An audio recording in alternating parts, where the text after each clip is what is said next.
দুন্দুভি বেজে ওঠে ডিম ডিম রবে, সাঁওতাল পল্লীতে উৎসব হবে। পূর্ণিমা চন্দ্রের জ্যোৎস্না ধারায়, সান্ধ্য বসুন্ধরা তন্দ্রা হারায়। তালগাছে পল্লব চয়, চঞ্চল হিল্লোলে কল্লোলময়।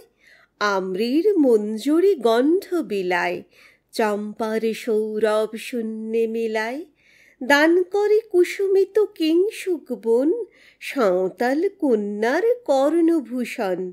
অতি দূর প্রান্তর শৈল চূড়ায়, মেঘেরা চিনাংশুক পতাকা উড়ায়। ওই শুনি পথে পথে হৈ হৈ ডাক, বংশীর সুরে তালে বাজে ঢোল ঢাক। নন্দিত কণ্ঠের হাস্যের রোল, অম্বর তলে দিল উল্লাস দোল। ধীরে ধীরে সরবরি হয় অবসান, উঠিল বিহঙ্গের প্রত্যুষ গান। বনচূড়া রঞ্জিল স্বর্ণলেখায়, পূর্ব দিগন্তের প্রান্তরেখায়, পূর্ব দিগন্তের প্রান্তরেখায়।